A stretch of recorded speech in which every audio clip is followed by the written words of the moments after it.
Here's the bad news. That offense, so bad, it's physically painful. I'm going to tell you, it starts, in my opinion, with the guy who's not wearing a uniform but a headset. And I know everybody in Kansas City loves to just jump on Matt Nagy. I'm not starting with Matt Nagy. I'm going all the way to the top.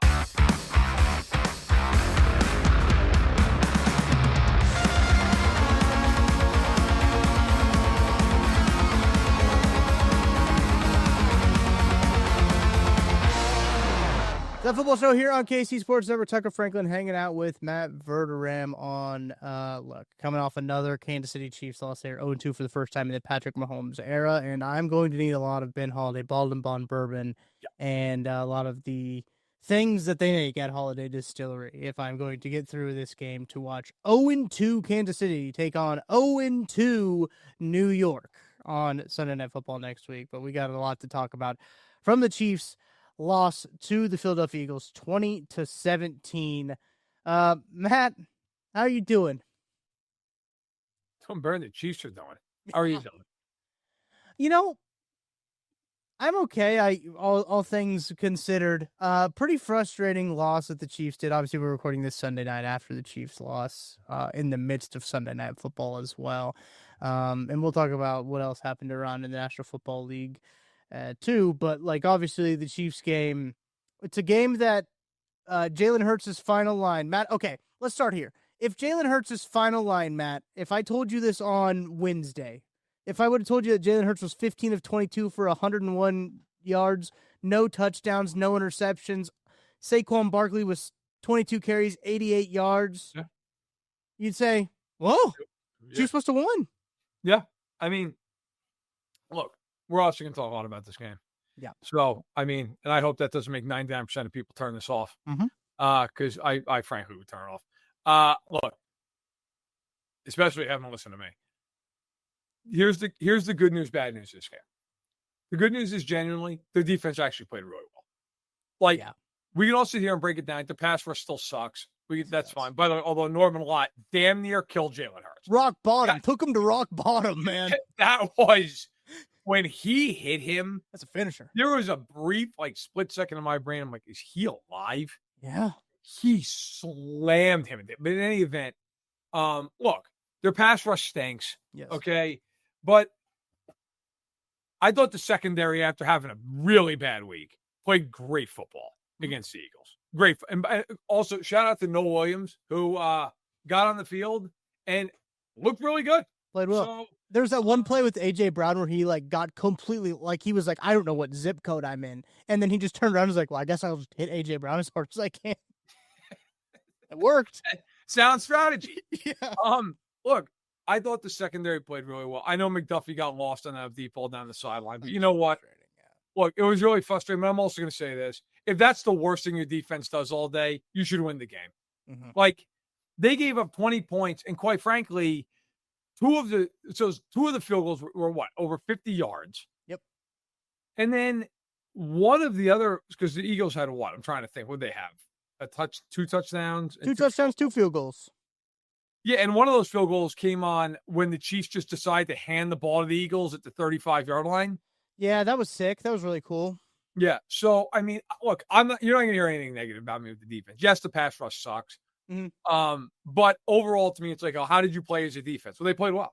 Yeah. They gave that team every opportunity to win the game. Here's the bad news. That offense is so bad, it's physically painful. Yeah. And I'm going to tell you, it starts, in my opinion, with the guy who's not wearing a uniform but a headset. And I know everybody in Kansas City loves to just jump on Matt Nagy. I'm not starting with Matt Nagy. I'm going all the way to the top. Andy Reid, after the game's starts with me. I take full responsibility. Great. How about fixing it? Because this is the third game in a row, including last year's Super Bowl. You've walked to the podium and been like, yeah, it's on me. Great. I don't care that it's on you. Fix it. Yeah. I can see that it's on you. I got it. Now, sometimes he'll say that, and it's clearly not on him, and they just suck and whatever. But this game, what made this game frustrating from a Chiefs perspective, they should have won this game. 100%. Yes, they outplayed Philadelphia. Philadelphia averaged less than 4 yards a play in this game. Yeah. The Chiefs dominated defensively, but they lost the game because offensively, I don't know how they decide what plays to run. There's no rhyme or reason to anything they do. Right. The first play of the game, they ran for 7 yards. You're like, all right, cool. Never ran again. Just immediately threw 2 passes, incomplete, punt the ball. Mm-hmm. Then there's a 4th and 1 coming out of half. It's 10-10, which, look, I can honestly, on record, I was like, punt the football. Yeah. Your offense is terrible. Defensively, you're playing really well. Punt the ball away. They don't, which, okay, I can live with the decision, but then that's backed up by Kareem Hunt running a sweep like he's Jahmyr Gibbs. Right. Like, yeah. What are you doing? Yeah. How in God's name is that the play call? Yeah. And then it just cascades on that. Andy was terrible the entire game. It continues on with, I don't know, like, I'm trying how to say this without like sounding like a complete a-hole. Kingsley Suamataia is playing as hard as he can. He's just not good enough. Yeah. I don't know how else to say that without like being a real jerk. Like he's not good enough. And then on the right side, Juwan Taylor just has to sit down. I don't know what more they need to see. Juwan Taylor's been awful for years, but they haven't had a better option. Now they got a $30 million option on the bench, lighting money on fire, and they're watching Juwan Taylor just get beat over and over and over and over and over. There was one drive in that game. It was early. I think it was the second drive. They got beat on the same blitz 3 times in the same drive. The Eagles ran the same blitz between Trey Smith and Juwan Taylor 3 times on one drive and hit them all 3 times. Just killed them. They had no idea how to handle it. Like, at some point, that is just on the players. Like, you two have been around long enough. Figure it out. And that's also on Mahomes. Like, the third one, Mahomes slid Humphrey the wrong way, and Humphrey's got to go right. Like, I'm going to be honest. A lot of the reason they lost in this game, in my opinion, was Mickey Mouse crap. Just stupid, avoidable crap on offense. And it starts with the coach. Mahomes has got to slide the guy the right way. Mahomes can't miss the easiest throw of all time down the sideline. But to be fair, I talked about this before the show. That's also because he's used to getting hit every single time he drops back. Yep. He was hit 10 times in the game. They threw 29 passes, 22 of which were under 10 yards in the air, and he was hit 10 times. You know how possible that is? Like, it's crazy. Juwan doesn't even touch a guy. Taylor does not. I was proud of Juwan, though, for the fact that he got that penalty in with about 3 minutes left. He did, yeah. Got it in. Damn near was worried there for a minute that Philly wasn't going to give him the ball back. But Juwan was like, well, this is my time to shine. I know my role here. I just, at some point, the offense is stale. The right tackle does the same crap every week. Suamataia is young. I understand that. It's the same thing every single game. There's no imagination in the way they call plays, the way they run plays. They got Brownlee out there. I'm sorry, nothing against him. He's a great story. It's 11 on 10 when he's on the field. Like, it's non-competitive. Remigio, every time he's on the field, looks good. They play him like one snap. Like, that's all right. Like, listen, I am not panicking. I still think this team's going to win like 11 games. But I got to tell you, like, it's getting late early with this Giants game. You've got to beat them. You've got to win this game against the Giants. They're 6-point favorites, by the way, as it stands right now going into the game. Yep. Like, you got to win. And I got to tell you, everybody can sit there and poo-poo the Giants. The Giants just hung 37 points up, and they have a front four that if the Chiefs don't block, Mahomes isn't going to survive that game. So, like, time's now, guys. You got to play football because offensively today they didn't bother to show up. I want to stick with something that you said about the offensive side of the ball and specifically about the coaching of this team, because the first 2 weeks, I mean, look, we saw a lack of energy in game 1. We saw a lack of creativity on the offensive side of the ball in game 2. And now, look, you and I talked about this pre-podcast. I think a little bit of the offense falls on that Patrick Mahomes can't trust a goddamn person on that offense. The one guy he does trust gives an interception to the other team that gets taken. I'm going to get to him in a bit. We'll get there for sure. But I want to stick with Andy Reid, because when we do our live post-game show, right, Matt, I see in the comment sections a lot, Matt Nagy needs to be fired. Matt Nagy needs to get out of here. It's not. That's misguided. You said it really well. I think if you are upset about Matt Nagy, you need to shift that to the guy who is who has been at the helm of this. It is not Matt Nagy's offense. It has never been Matt Nagy's offense. Nope. It has always been Andy Reid's offense. Yep. Every single time. And I love this. When I see this on Twitter, it's like, well, this is why we're missing Eric Bieniemy. This Eric Bieniemy would have been. But then, look, if we go back 2-3 years ago, it'd be like, Eric Bieniemy doesn't do shit. Yeah, we got to get Eric Bieniemy out of here. Doesn't do anything. But now Eric Bieniemy was the reason that the team was good. Man, if you are upset about Matt Nagy, you are actually upset about Andy Reid. I want everyone to know that. If you're already typing a comment about like Matt Nagy needs to be fired, you are upset about Andy Reid. And look, I'm going to be honest with you. I think it's kind of fair. It's absolutely fair to be upset about Andy Reid and what this offense has done, because there's been a lack of creativity ever since the most explosive player in the league left this team. There's been a lack of offensive creativity trying to scheme guys open. You and I talked about this too, Matt, before we started the show, kind of airing some stuff out before we really hit record. It's like, man, there's a lot of other teams out there that can still scheme up some Jags. I understand that the Chiefs offense doesn't have their two best receivers right now. That does suck, but there's a lot of Jags out there running free. Watch the Giants, man. The Giants can get guys open. I'm so sick and tired of people with the Nagy thing. Look, I'm not defending Matt Nagy. No. Like, I have no reason to. No, I don't. I could care less about Matt Nagy. But but the reality is he's not calling the plays. Yeah. He's not putting in. He's putting in the offense over the course of the week, but it's Andy's offense. And at some point, their play calling, the way they scheme up an offense, it sucks. Just point blank. It's not imaginative. It's extremely boring. Also, too, it just never factors in that they can't block anybody. Yeah. They treat it like they have this great offensive line. Guys, you know, it stinks. Their offensive line stinks. Well, they had a better line. They can run the football, too. Yeah, and that's the other part of this here, okay? The other part is, and this is not on Andy. This is on Brett Veach. They can't run because they have no talent in the backfield. Yeah. Zero. Yeah. I mean, if they block up a run and it should go for 3 yards, it goes for 1. If they block up a run that should be a 20-yard run, it goes for 8. They can't get any big runs because they have nobody who can do anything in the backfield. Hunt is good for short yardage, and that's it. Pacheco is just flat not good. I got to tell you, I here's a rare player-for-player trade I'd make in a heartbeat. Washington lost Austin Eckler for the year. They did. I'd trade Pacheco to him for Allegretti, straight up. Andrew Wiley? Sure. I mean, well, they don't even play Jalen Moore, so no. That's a great point. Yeah, I would trade him for Allegretti, straight up. Here you go. Want him? Great. I don't care. Play Brashard Smith. Bring up Crocky J. I don't give a damn. Whatever. Clyde Edwards-Helaire on the practice squad. I'm sure we'll get him at a critical moment at some point this season.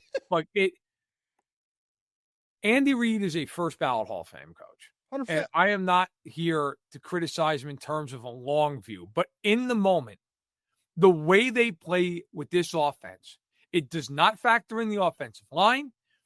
The GM and the front office this offseason treated the running back situation like it was fine. It's not fine. Look around the NFL. Go find me any good offense, any top-tier offense. You know what it can do? Run the football. Mm-hmm. All of them. All these nerds that gaslit everybody into well, you don't need a running back. It doesn't. How's that going right about now? Okay? Josh Allen today in the Jets game sucked. He was 14 to 25 for a $143. He was awful throwing the ball. And you know what? It didn't matter because they ran for 230 yards and 3 touchdowns. It made no damn difference because when they needed to, they just said, hey, James Cook, here you go. Here's the ball. When the Eagles, who did nothing throwing the ball the entire game, needed a drive, it was mostly Saquon Barkley's legs. That's what it was. When the Lions get in trouble, it's Sonic and Knuckles. That's what Bucky Irving with the Bucks. Yep. Derrick Henry with Baltimore. You know, if you want to look at Cincinnati, Chase Brown's a good running back. Good running back, yeah. Kyron Williams with the Rams. James Conner and Arizona. These teams run the football. Mm-hmm. And the Chiefs can never – that's part of the reason the offensive line blows. Nobody has any respect for them. Yeah. So it's well, we're just going to tee off. What the hell are you going to do about it? You're not going to run. You got no weapons down the field to make us sweat. Good luck. Beat us. And I understand some of this is they're just missing their 2 top receivers, and that's going to obviously help. But that's not going to solve Jawan Taylor being awful. That is not going to solve Kingsley being a turnstile 8 plays a game. That is not going to solve Andy Reid's proclivity to just never run the football because he's looking back there and some guy who runs like he's 59 years old is about to get a carry. Like, do something. Make a change. Be innovative. Try some. Roll the pocket. Run a bootleg. Keep an extra guy in. I mean, at some point, you got to try. And that offense in this game was rancid, largely because, in my opinion, they never tried to do anything. Right. They just sat there and ran the same crap over and over and over. It didn't work. They're like, that's it. I don't know. I mean, my God, man, the first half of that game, Mahomes should have won the MVP of the league for the first half alone. Like the guy was out there like Earl Campbell running people over because it's the only way they can move the football. And then the one guy, to your point, and then I'll shut the fuck up. The one guy that you're like, hey, he'll come through. The ball goes right through his hands and gets picked off in the end zone. And Josh Simmons made the best play the entire day. But Travis Kelce, look, he is one of the best Chiefs players of all time. Yep. He is killing them through 2 weeks. Killing them. Knocks Worthy out of the game. Doesn't run for a touchdown against the Chargers in the first game. I mean, you never know. I got to be honest. I really feel like if he catches that ball and falls in the end zone, I really think the Chiefs are probably going to win the game. Because their defense was annihilating Philadelphia. Philadelphia couldn't do anything. Yep. And that play changed the entire tenor of the football game. That was it. Like, it's a walk-in touchdown, man. You're walking in the end zone. And it wasn't a bad throw. The ball wasn't deflected. It's right in your hands. I mean, this has been about as bad of a stretch for Travis Kelce I can ever remember. Yeah.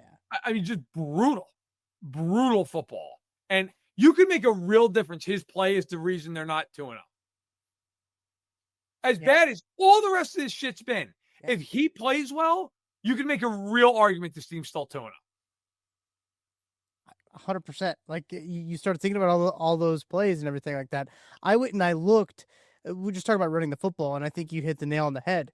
The good football teams now, you look around the NFL, they have running games for their quarterback, so they're not just solely relying on your quarterback to be your leading rusher like Patrick Mahomes was again today. For the second week in a row, Patrick Mahomes was this team's leading rusher. He had 7 carries for 66 yards.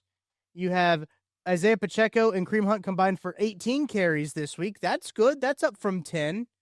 Yeah. Eight more carries between the two of them. 2.5 yards a carry, but who's counting? Yeah, dude.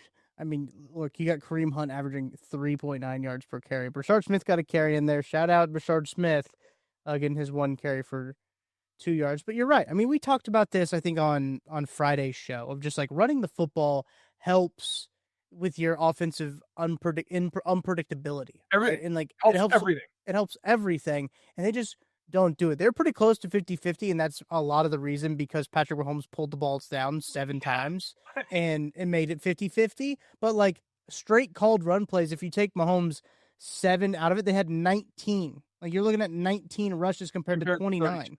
It was 36 pass plays called. Well, there you go. Yes, that's right. Yes. Great point. It's 2-1. Yes. In a game that until there was 4 minutes left was a 1-score game or a tie game. And they were just, but I mean, again, part of this is they can't run. They can't. No, it's like, why even bother? Like, I always find myself going to the game being like, they should run the ball more. And then I watch them run the ball 4 times. And I'm like, yeah, fuck it. Don't ever run it again. Right. That's the thing. It's unbelievable how bad it is over. And also, too, what makes it crazy, they have good offensive linemen. Right. Like, they have Trey Smith. They have Creed Humphrey. They have Josh Simmons. They can't run for a foot. Like, how is this even possible? And again, it's scheme and it's talent in the backfield. Like, I sit there and watch these other teams, like the Packers, for an example. Okay. Yeah. They might be the best team in football through 2 weeks. They look good, yeah. The Packers, offensively speaking, in the game I was at Thursday night, had their $77 million guard, Aaron Banks, inactive. He was hurt. Yep. Zach Tom, who's their best tackle, right tackle, he was hurt now for the game. Yep. Okay. They lost Jaden Reed to start the game with a broken collarbone. Christian Watson didn't even play. Mm-hmm. They annihilated Washington in that game. Killed them. Jacobs ran for 84 yards and a touchdown. They ran for 135 yards total overall, 4.5 yards per carry. I mean, Jordan Love did whatever the hell he wanted. He completed 19 passes for 292 yards in the game. Right. And then you watch the Chiefs, and it is murder for that team to get 10 yards. It's like, you have Mahomes. That is like playing a video game on easy. Uh-huh. You have Patrick Mahomes. You can't generate offense with that guy. Yeah. It's like pulling teeth watching them. And let's just all keep it real. This has been true of them offensively for now, including this season, the last 3 years. Yeah.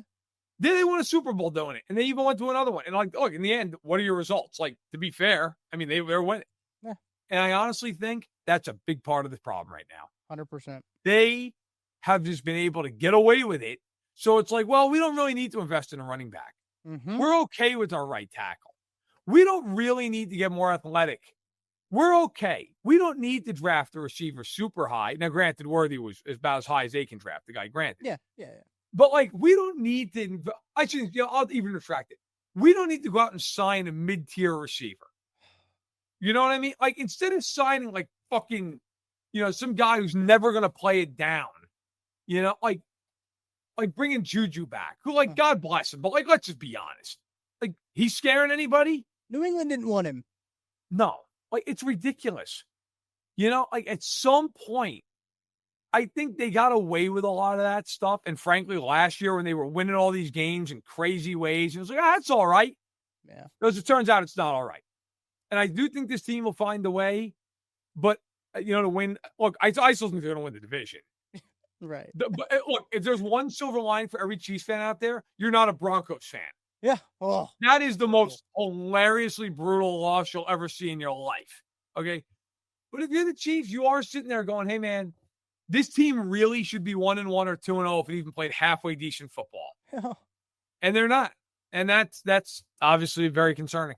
Silver lining for the offense, too, is they are going to get their two number one, or their number one and their number two wide receiver. Right. You do get that.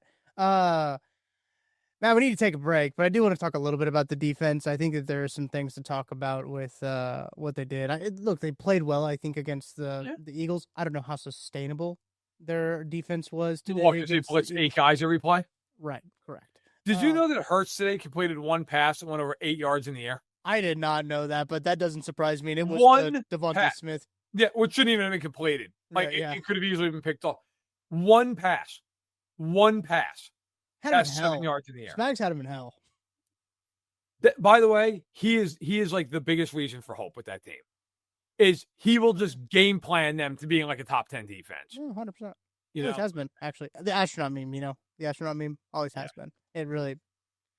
Well, here, we can go on a break on this. I know you know this because you're chronically online, as I am. Have you ever seen the Chris Farley meme where it's from a skit in SNL where it's Colombian decaffeinated crystals and he's in a green suit? Yes. And he's just he's smiling, and then as it unfolds, he's just if you've ever actually seen the skit, that the whole skit is based on the idea it's a commercial, some Swedish commercial, and I go, sir, are you enjoying your coffee? He's like, yes, I am. He's like, were you aware that these are not regular Colombian crystals, but decaffeinated Colombian coffee crystals? And he makes this face going from happy to just absolutely irate. Uh-huh. And he gets up from the table and he's like, you son of a bitch, you no good son of a, and they've got to subdue him and hit him over the head with a pan. But that was me when they called 4th and 1 and they ran a sweep with Kareem Hunt. It went from a modest smile, hey, being 4th and 1, yeah, they're pretty cool. Oh my God, what are they doing? And the second they started to run that play, you're like, no.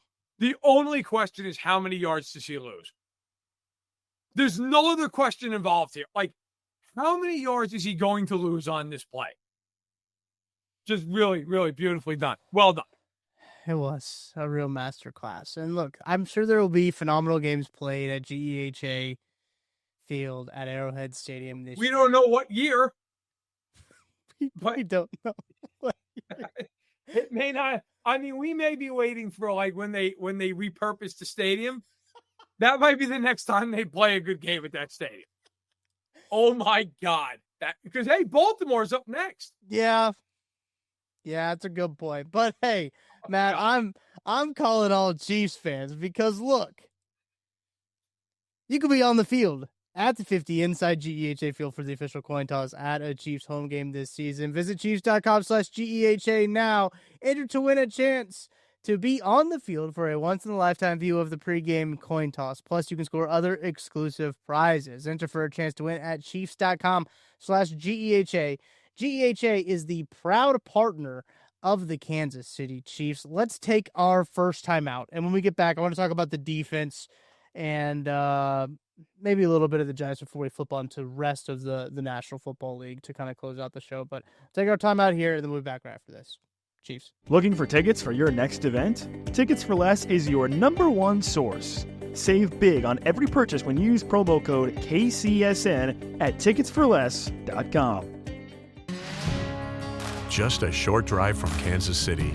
Experience the history, the heritage, and the bourbon at Holiday Distillery. Tour Missouri's oldest distillery, where real Missouri bourbon is made the old-fashioned way. Walk the grounds, taste the tradition, and take home a bottle of something special. Make the trip, sip the story. Holiday Distillery, Weston, Missouri. Book your tour at holidaydistillery.com. So that GEHA promo, if you win that, then you also play left guard. Is it like Make-A-Wish for a fan? I'll have to check with our wonderful friends at GEHA. Yeah, I'll have to check with them to see if like what the rules, and obviously you can find out at Chiefs.com/GEHA. Like I'm sure there might be some fine print where like you might be able to get to play left guard this game too. You might also get on the field. Would you like to call plays? Yes, Because maybe we're going to give you a shot. Here's what we're going to do. We're going to put 100 play calls in a bag, and we're just going to yank plays out. And hey, look at this! It's 35 toss Trey. Like I honestly like. Right. I almost feel like at the end of that read, and you're like proud partner. Like, are they proud currently? I don't know. You know, like are they? Are they gonna like send out a new read and be like partner of the lukewarm partner of the Kansas City Chiefs, depending upon who's on the field? Oh God Almighty! I'm sure they're very proud, but I'm sure they are. Thank you to the friends at GEHA. But nevertheless, Matt, we gotta talk about the defense because you're right, as we kind of allude to. I don't think that this is a sustainable form of defense, but I want to start talking about Chris Jones. I don't think this is like it's time to have a conversation about Chris Jones, right? Type of deal. But first 2 weeks for Chris Jones and Travis Kelce, probably not highlight weeks for them. Like these games probably won't go on their highlight tapes because Chris Jones right now. Week 1, he gets caught on the inside when he's got outside contain. Drew Tranquil's getting in his face at the end of this game here against Philadelphia Eagles. Apparently, he's chirping Jalen Hurts, saying, like, you didn't even get 100 yards, which he did, by the way. He did get 100 yards. He got 101. So great job by the stats department of Chris Jones for getting that one figured out, and which also not a great look. Also on the first, I'm going to see how many times I can say also, because it was that bad from Chris Jones today. I know that a lot of times he's the only reason sometimes that they can get any sort of pass rush, but also sometimes he is the guy that is the reason they are in compromising positions. That first drive of the game, he gets 2 penalties. He gets a defensive holding as a defensive lineman, man. Have you ever seen that before? I don't know if I've ever seen a defensive holding from a defensive lineman happen. But he figured out a way to get it. He lines up off sides kind of continually. It seems like that's a common occurrence that we get from Chris Jones. And he's your leader on the defensive side of the ball. So it's been incredibly frustrating to see, Chris Jones, obviously Spags and has been able to negate a lot of the things. But, I mean, man, you cannot have the guy that you're paying the most amount of money to on that side of the ball continually make these mistakes. I mean, hell, at least he talked after the game. It's more exciting for Travis Kelce, who was persona non grata post-game. Yeah, look, I mean, Jones has not played well first 2 weeks. It's critical times. He has had times he's played well, Yeah. but he's had other times where he's not, and they need him to play well all the time. That's why he's being paid $30+ million a year. That's fair. Look, they need him to be great, and that's part and parcel to how much he's paid, how they play their defense. And if anybody out there's like, well, it's not fair. They expect him to be great every game. No, he's paid $32 million a year. He needs to be great every game. Yeah. I'd say the same thing about Patrick Mahomes. I don't want to hear like, oh, well, sometimes he's got an off day. Well, he's paid to pretty much never have an off day. Mm-hmm. That's why he's paid the way he's paid. He usually does, by the way. Yeah, and he's pretty damn good whenever he's upright, which is apparently now never. We're going to find out if a quarterback can actually play the position laying down. That might be the only way.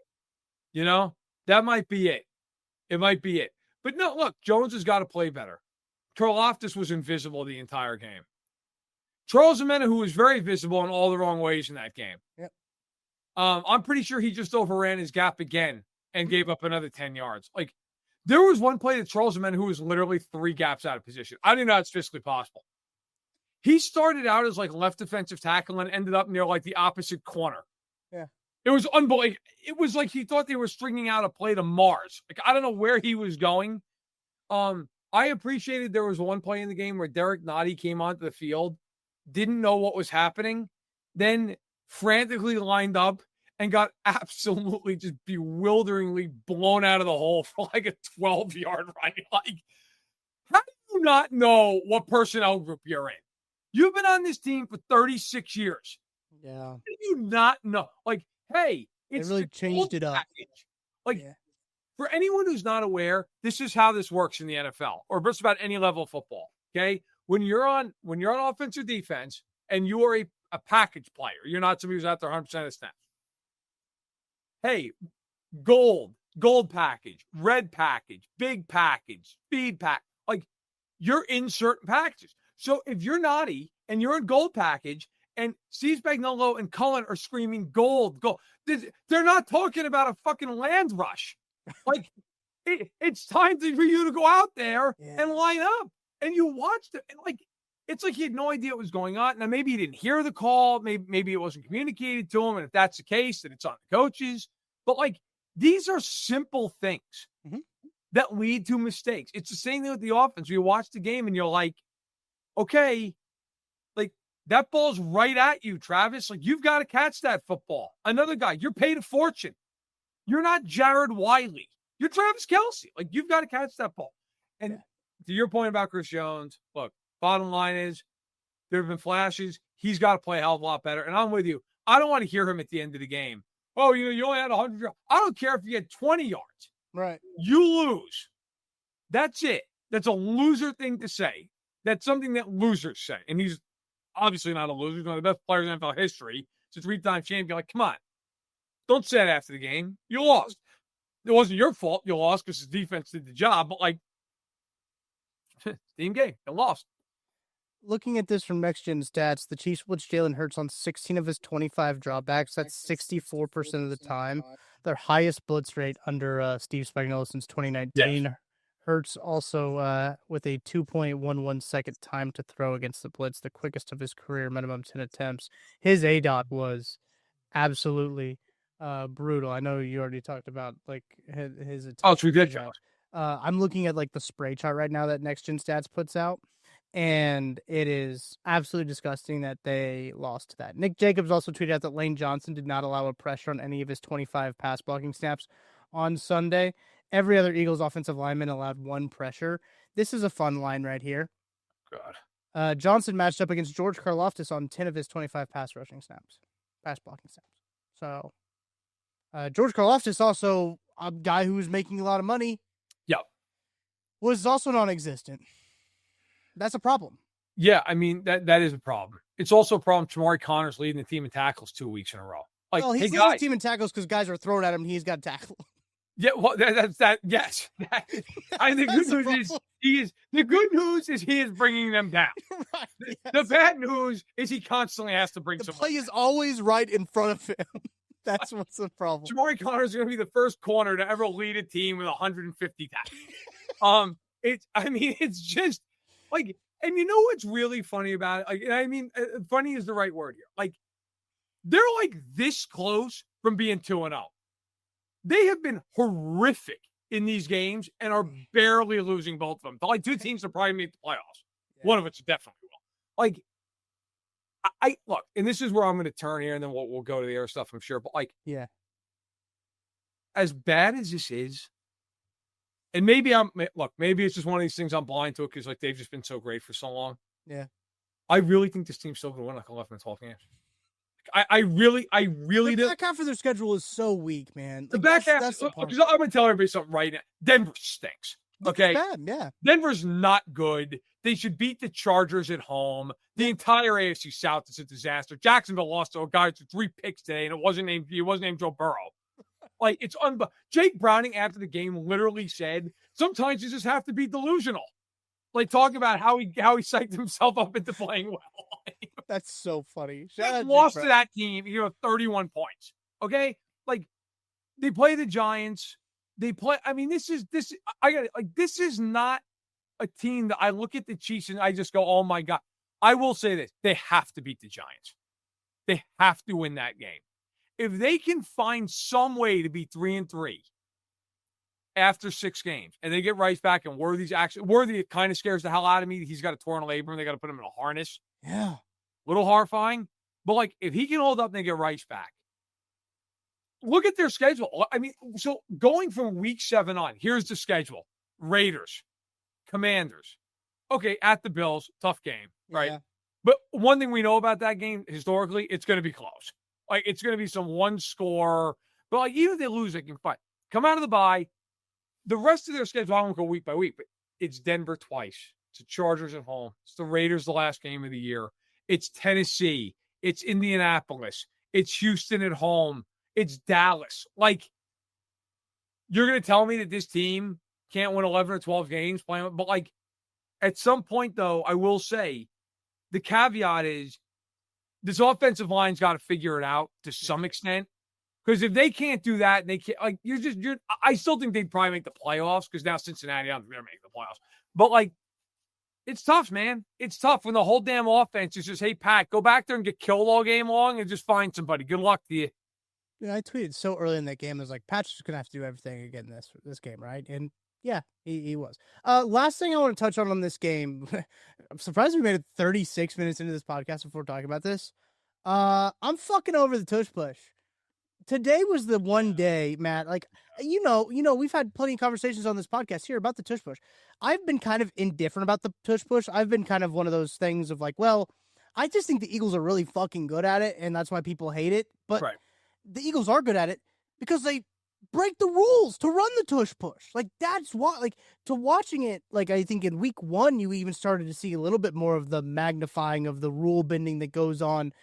And especially today, I'm not, again, that's kind of why I've saved it to like the end of our Chiefs conversation, because this is no way even close to why the Chiefs lost this football game. No. The tush push not being officiated properly. But it's a problem. It is absolutely a problem that this is not officiated properly. And you have Dean Blandino of Fox Sports coming on there and being like, hey, I'm over this. Like, this is hard to officiate. I'm done with the tush push. It's hard to officiate. You've got rules analysts. Tom Brady was pissed off about it. Like, he's probably going to see some repercussions from the league, I assume, from that one. There's a couple of things that he said that I think he'll probably see some repercussions from the league. But he can afford it. He'll be all right. He'll be fine. That's the thing that I like. Today was the day I was like, oh, they can't actually officiate this play properly, so it should not be allowed. And that's the line that I've drawn. Not that the Eagles are so fucking good at it, it's that they can't officiate it. That's the problem. Yeah, I mean, my brief thought on it is just, like, this has been true for years. Where they line up completely over the ball. Yeah, like I've even had a few people in the league say to me over the years, like, they break every rule on earth running this play. They're over the line. They fire off early, and they get away with it because, and by the way, too, if you watch the play, like, every defensive plays them, they're in the neutral zone. Like, it's a calamity. Like, it's just, it should not be allowed. Like, at this point, I just shouldn't say, I don't care if they allow it, but then you got to officiate it. Mm-hmm. Like, if you want to allow it, cool, then officiate it. There should be a neutral zone like there's in every other play. And if you've got two guards firing off like 8 seconds early, it's a penalty. Sorry. But yeah, I mean, we didn't bring it up because that's not why they lost. They lost the game because Travis Kelce for 2 weeks has absolutely been like taking the money line on the other team. And I mean, look, like he's been terrible. He's killed them in these games. And I'm sure we're going to get, as predictable as it is when Andy goes on the post game and he's like, hey, it's on me. I got to tell you, I'm sure Wednesday on New Heights, we're going to get a whole, yep, that's on me. I did. It's like, look, yeah, I mean, great. How about saying that Sunday after the game in the locker room? Yeah. How about that? Yeah. Instead of making Mahomes, and this is something I used to say about them, ironically, the other one, the Super Bowl last. Instead of having Mahomes walk up to the podium and have to answer all these questions and be like, yeah, I should have thrown it 6 centimeters higher, I guess. I don't, what am I supposed to, like, he's going to talk because he has to talk, like coach and quarterback have to after the game. That's where Travis Kelce should be a leader and be like, you know what, Pat, I'm going to talk before you. I'm going to go up there and I'm going to take, if it takes 20 minutes, I'm going to sit there and take every single question. But he's nowhere to be found. Yeah. I don't know, man. Yeah, it is. It's something definitely to watch for the rest of the season. Right now, I'm looking at our friends at DraftKings Sportsbook.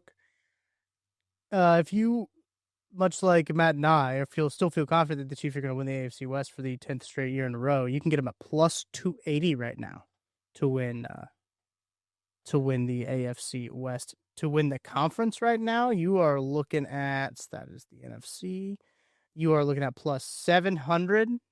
To win the Super Bowl, you are looking at plus 1,400. So if you are feeling real dangerous, you could go get the Chiefs at some pretty solid plus money right now to hopefully make you some money, and hopefully they get things figured out as they near into this last stretch of the season. Matt, we got to take one more time out, but we got to talk about some things that happened around the National Football League. You mentioned the Broncos' hilarious loss. The Bengals keep getting injuries. Joe Burrow out for probably about, it sounds like 3 months. So that's going to be interesting to see how that all shakes out. Plenty more stories around the National Football League as we will get you to get your week started off right. Let's take one more break. We'll be back on the other side of this one. Chiefs. What's up, guys? I'm BJ Kissel, founder and CEO of KC Sports Network, and I'm here to talk to Kansas City businesses. If you rely on technology, you need an IT support team that's not just another vendor, but a true IT partner. That's why I want to introduce you to my friend and neighbor, KJ Miller.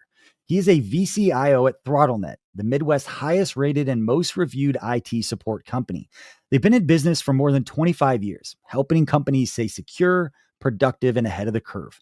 They aren't just IT support, but they provide data security, IT strategy, and cloud software services. They do it all, and their reviews show they do it better than anyone else.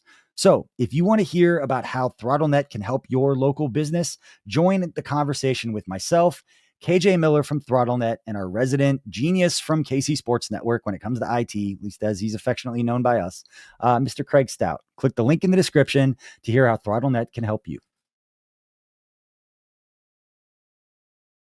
What's good, everyone? It is KCSN betting analyst Benny Heiss. Something hit me as I was driving to the Missouri side, ironically, for something not available on the Kansas side. I cross over. I just can't get over how long sports fans in the state of Missouri have been waiting. It feels like forever. Good news is you don't have to wait much longer because DraftKings Sportsbook, America's top-rated sportsbook app, is finally coming to the Show Me State.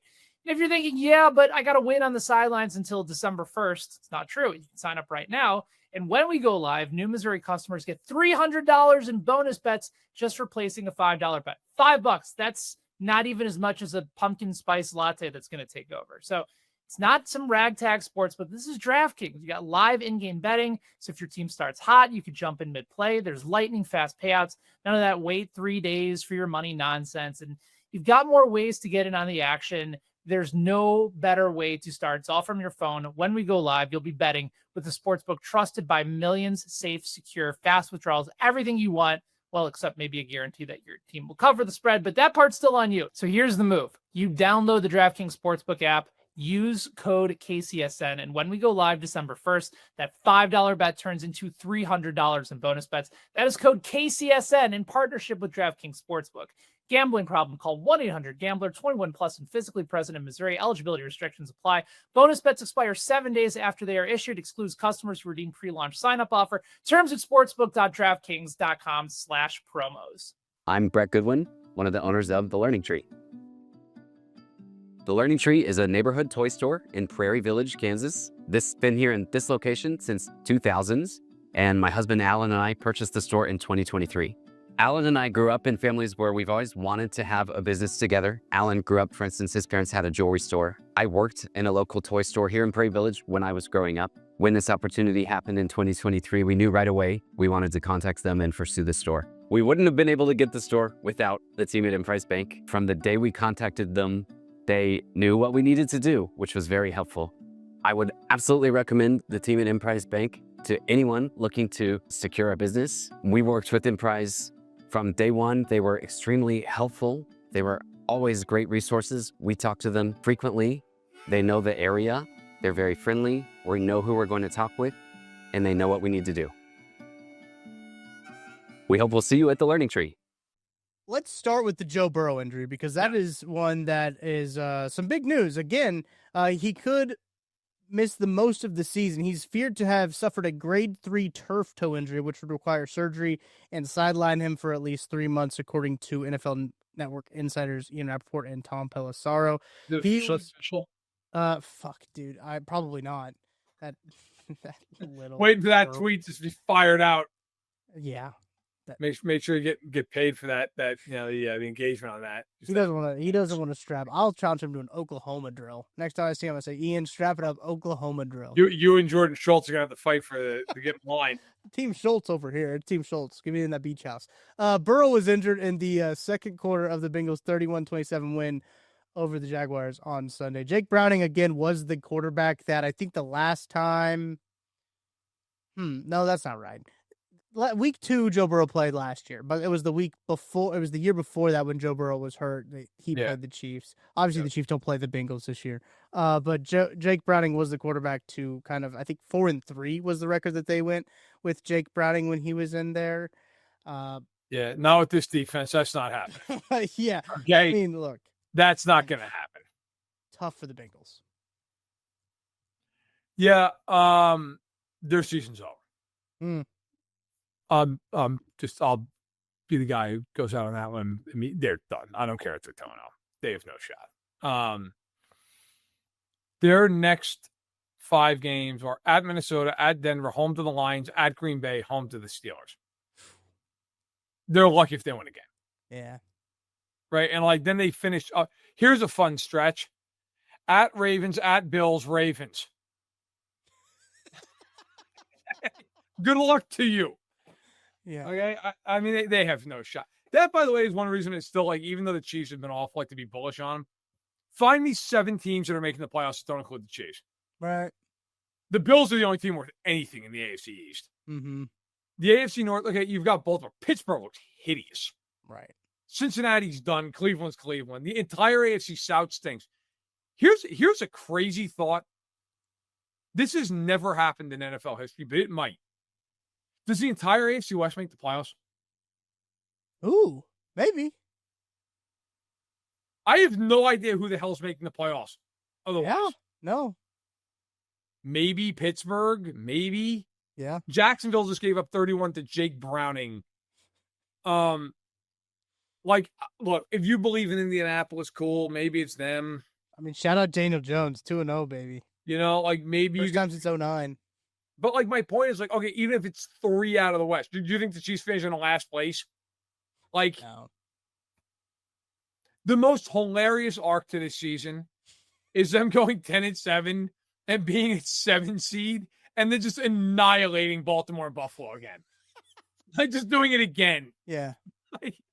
Or somehow being a 6 seed and doing that and then getting the AFC title game at home. Mm-hmm. And it's like them in Pittsburgh. It's just okay. Yeah, I mean, this season is clearly at this point going to be about getting right and getting hot and figuring it out. And, that happens. But, yeah, for the Bengals, they're completely screwed because Burrow's out for 3+ months. That's over. Right. Because the only way that team succeeds is with Burrow. That's it. So they're done. And then, the Denver game was one of the most ridiculous things I've ever seen. Yeah. Look, when you're the Broncos and you get Bo Nix throwing 3 touchdowns and Troy Franklin has almost 90 yards receiving. It's a Troy Franklin legacy game today. Yeah, 8 catches, 89 yards. And you're running for $118 on 4.9 yards per carry. When you're Denver and your offense does that, you better win. Yep. Okay. And they didn't because they gave up 316 passing yards to Daniel Jones, 165 yards rushing to Jonathan Taylor, 79 yards to rookie tight end Tyler Warren.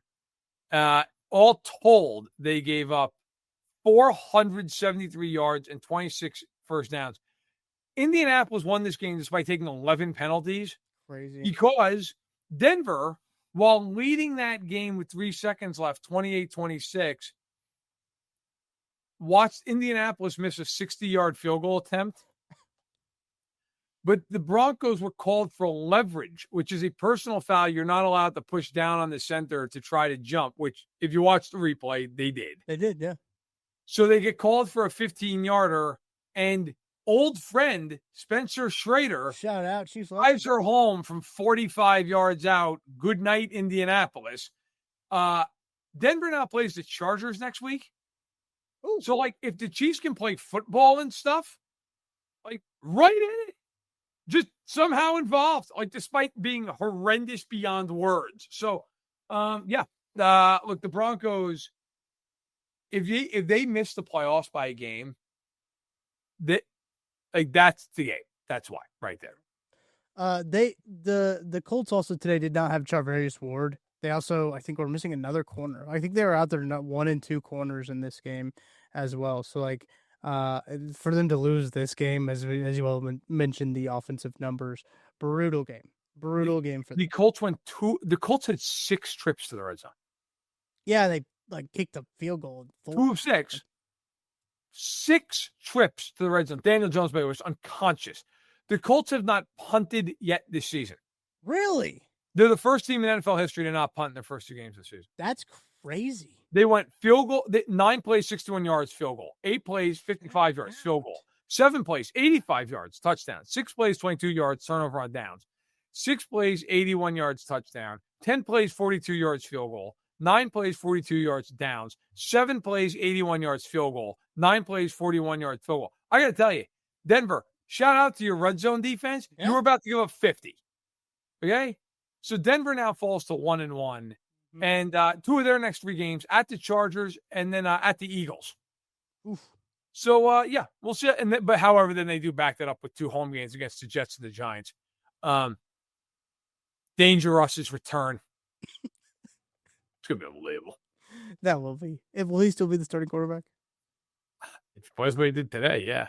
Thank you to the Dallas Cowboys for making sure he stayed the starting quarterback. It's the only good news Chiefs got all day long. That is the only good news. Because the Cowboys aren't unreal game. I had that one on, and that was the game I think that kept a lot of people from watching the Chiefs game outside of Kansas City. They were able to flip it here. I got the opening kickoff, but man, also the Fox broadcast was tough. You know how many kickoffs they missed when they were coming back and oh yeah, by the way, the Chiefs started. They missed the halftime kickoff. You didn't see the kickoff to start halftime. Very brutal there. But that game, Brian Schottenheimer's first win as the Cowboys head coach. Yep. And it comes on a walk-off field goal from Brandon Aubrey, who hit a 64-yarder at the end of regulation. Do you know that I think I saw Ed Warner tweet this one out. 60, I think from 62 plus in NFL history, there's been 4 kicks made, and Brandon Aubrey's made 2 of them. I didn't know that, but I believe it. He's got an unbelievable So, yeah, man, listen, I mean, give the Cowboys credit for finding a way to win that game. The Giants, I feel like that's a performance the Giants probably aren't going to be able to repeat, but that was ridiculous. 450 yards of passing, and they lost the game. My favorite part was after the game, Jerry Jones said, "Oh yeah, by the way, we're signing Jadeveon Clowney." That'll fix it. That'll do it. Good. I love that. Like Jerry's like, "Oh yeah, you want some more news, reporters? I'll give you some more news. Here's some breaking news." So let's not talk about the game. I made a signing. Yeah, right. Yes, look what I did. Also, what's really funny is I cannot wait until he is just. How many first round picks do you think he can get for Brandon Aubrey? Do you think he's thinking about how many first round picks he can get for trading Brandon Aubrey away? He's thinking about how he can turn in that contract negotiation into a fist fight.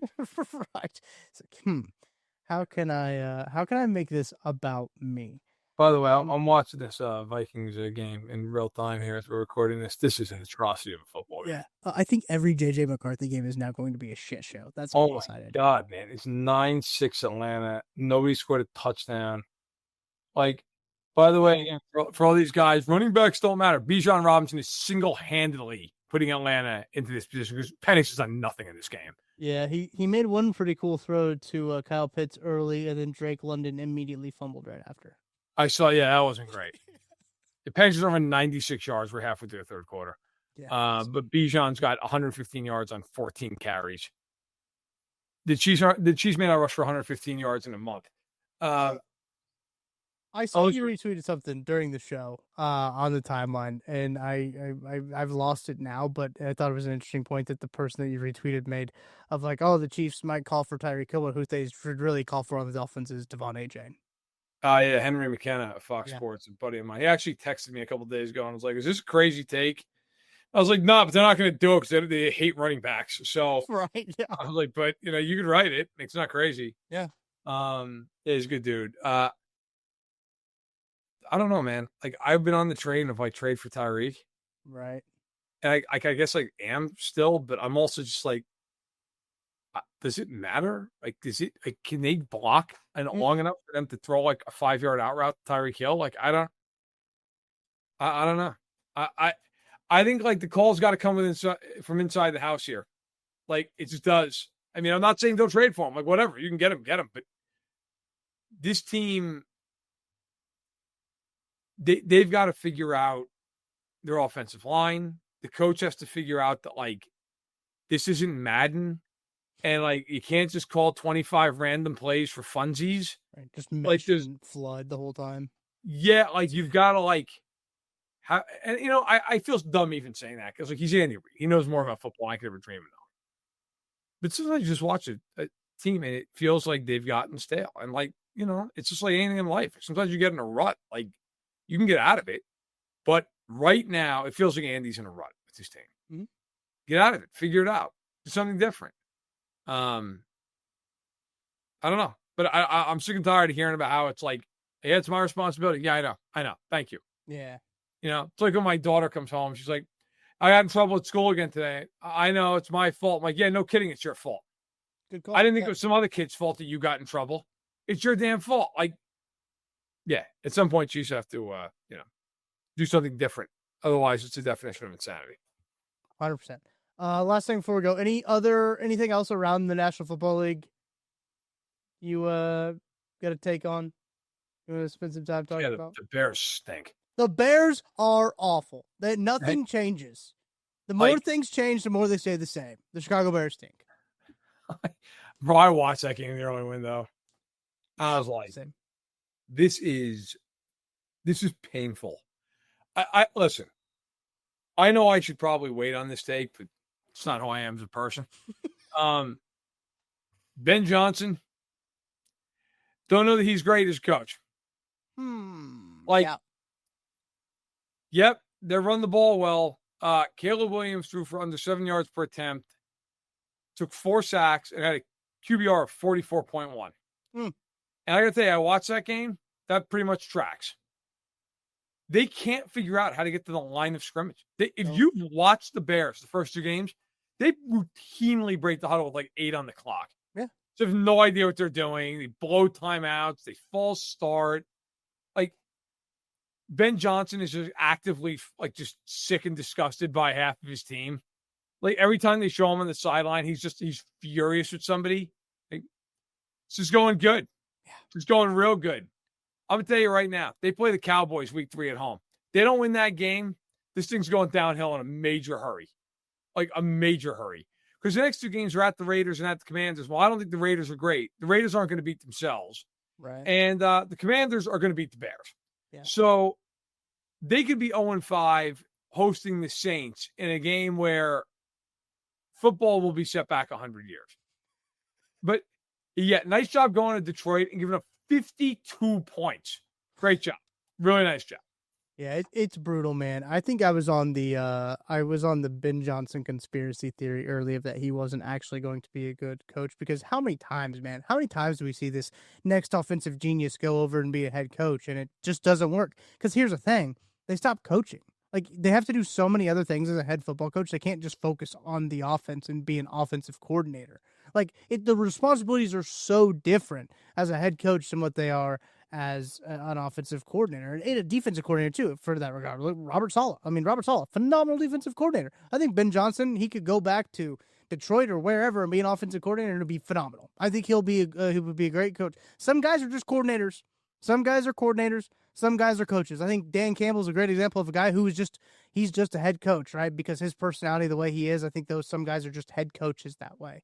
Some guys can delegate things a lot better than other guys can, and maybe that's what's happening here with Ben Johnson. I was a little skeptical of the hire. I didn't necessarily think it was the home run hire that everyone thought it was with Caleb Williams and the Chicago Bears. But, nevertheless, it's not working, and I'm not shocked by it, truthfully. And it might be because of who they have at quarterback. Yeah. No, I don't disagree. I don't disagree. By the way, we can finish with this. Yeah. You see that some of the Chiefs wearing this like Rashee Rice t-shirt? I just saw I saw that Tyquan Thornton wore it, the free 4, and for anyone who doesn't know, it's a shirt that says free and then like the number 4. Is and this it has Travis Kelce one real? Is this a real picture? Yeah, that was the thing I was curious about, because it looks a little AI-y to me. It does, right? Yeah. Like, so I'm with you, but I did see like there was a legitimate like somebody was walking in with it on. It was Tyquan Thornton. It was Thornton, okay. Yeah, which I'll give him. Yeah. No, I gotta tell you, like, I don't know. He drove his car on a Saturday night into a metro area at over 100 miles an hour and could have killed like multiple families and then just ran away from the accident. Yes. I'm thinking maybe not free Rashee Rice as a t-shirt. Okay? Like, this isn't some like cause that you're fighting for. Yeah. Leave the t-shirt at home. Better yet, set it on fire. Yeah. Just a thought. Tough look. Yeah. Pretty tough look there. Oh yeah, I did see Tyquan Thornton wear that. I didn't know Travis Kelce had one. Yeah, and I'm with you. I had the same thought you did. I don't know if that doesn't quite look right. It's kind of like uncanny. The uncanny valley of when something doesn't quite look right. Yeah. With the Travis Kelce one, like that's what I'm kind of seeing. It's like somebody found a picture of Travis Kelce wearing a black shirt and maybe Photoshopped this on here. But yeah, we'll see. Yeah, I think that's it. I don't think I have anything else on the NFL. Somehow the Niners won again. Well, actually, they played the Saints. Sorry, I realized they played the Saints. I saw was like who the other team was, and I was like, oh yeah, that's how they won. Not only that, they covered. Unreal. That is unreal. Yeah. How do you feel about Mac Jones? Just 20. Here's you know what? It's a perfect way to end this show. Mac Jones went 26 to 39 for 279, 3 touchdowns.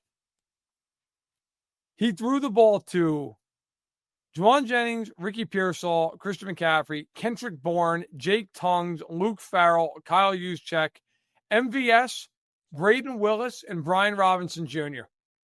Man, you're telling me Sky Moore couldn't crack that bunch? No, he got in the show. He did, damn it. But like that happened. Mac Jones threw for 279 and 3 touchdowns with that group of receivers. And the Chiefs are out here like, I don't know. I don't know what to do. We can't get a foot. Right. Spare me. That's a good point, None. That's going to do it for this Monday edition of That Football Show. Appreciate you guys hanging out all the way to the end of the podcast. Hit that like button. Hit the subscribe button as well. Make sure to enjoy our fine folks at Ben Holiday Bottled and Bond Bourbon. I got the little mini bottle here. Don't know how it's still standing because it might be gone after having to watch this Chiefs team again drop to the Philadelphia Eagles. But we will be back on Friday.